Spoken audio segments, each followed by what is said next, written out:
My name is Andrew Slabonik. I'm a sergeant currently with the town of Vienna. I've been working here for just past my 9th year. Vienna was kind of a random place for me to apply. A few months later, I was hired and going through the academy. And then once I got to start knowing the people in the town, the citizens, you kind of get that small town feel where you start running into a lot of the same people on a daily basis. And there's a lot more camaraderie here than in some places. So you throw all that together, and I ended up, decided not to leave. So,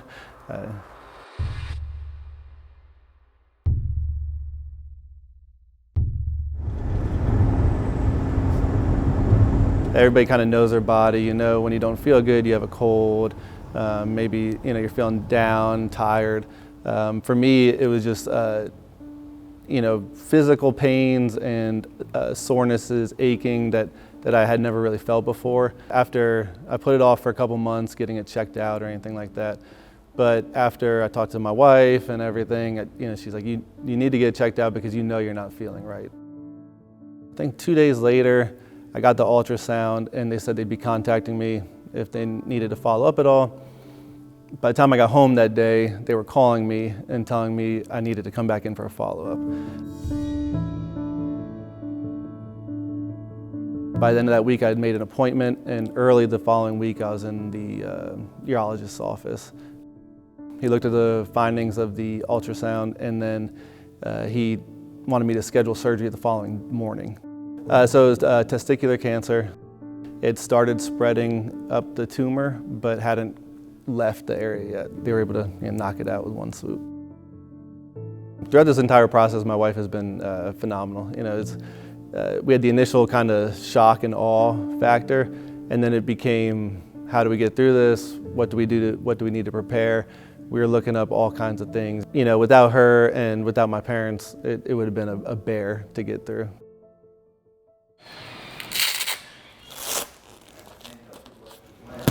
Boxing, for me, it is something that's completely new. I had no inkling to ever get involved in something like boxing until last year.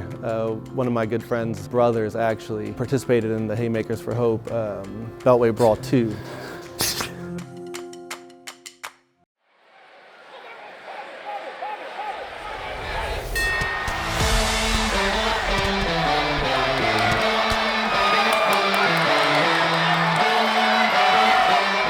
I told my wife at the time, I said, if they come back next year, I want to apply.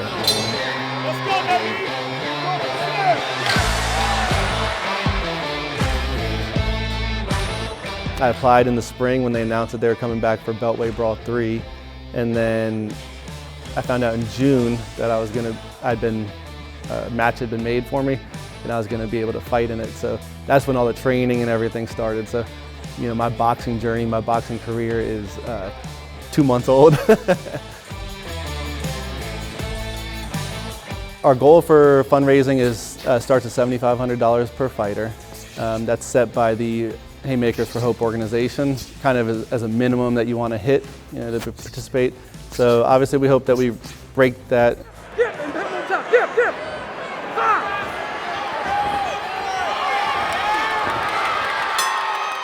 I don't think many people really care whether they are declared the winner. It's a physical challenge going through all the training. It's mentally challenging, trying to throw this on top of your normal job, your normal commitments at home, and then to jump into a ring in front of, I think they're anticipating about 3,000 people showing up.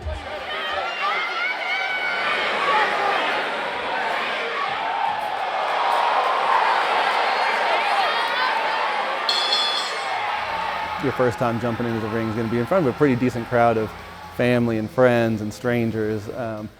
But I don't think any of that really matters at the end of the day. It's how much can we fundraise, what can we do as a group, how much can we donate to these good causes. 2, ready, good, and move. Okay? I'm not feeling nervous right now, but I think come September, late September, then it's going to start being the nervousness for the event. Now is the training and I'm in a good rhythm. I do think the nerves will definitely rack up leading up to the fight.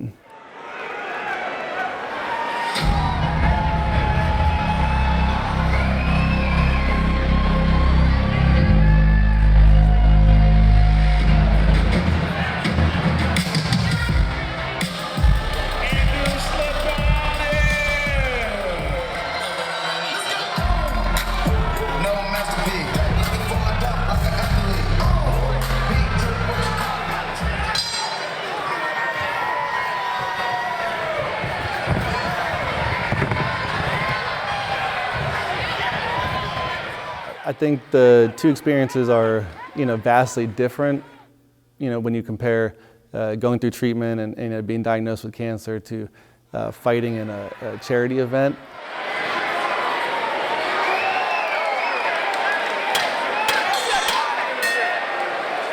I think they're also intertwined in a lot of ways, and I think they both will have a long-standing impact on how I view a lot of things. I've talked to former people that have fought through it, and they say it was one of the best things they've ever done in their lives. It was a challenge. It was something that they would do again if they could. And I think when you kind of brush up with cancer, like I did, I think it kind of reset how I viewed things. It made me want to take advantage of the time that we're here and what we're doing. And so I think that's what pushed me into doing a boxing match, and I think they correlate in that way, that they kind of reset your expectations for everything. It's like, keep things fresh, challenge yourself, and stay on top of it, because none of us know how long we're going to be here. I think sometimes we need a little reminder, and that's what I got.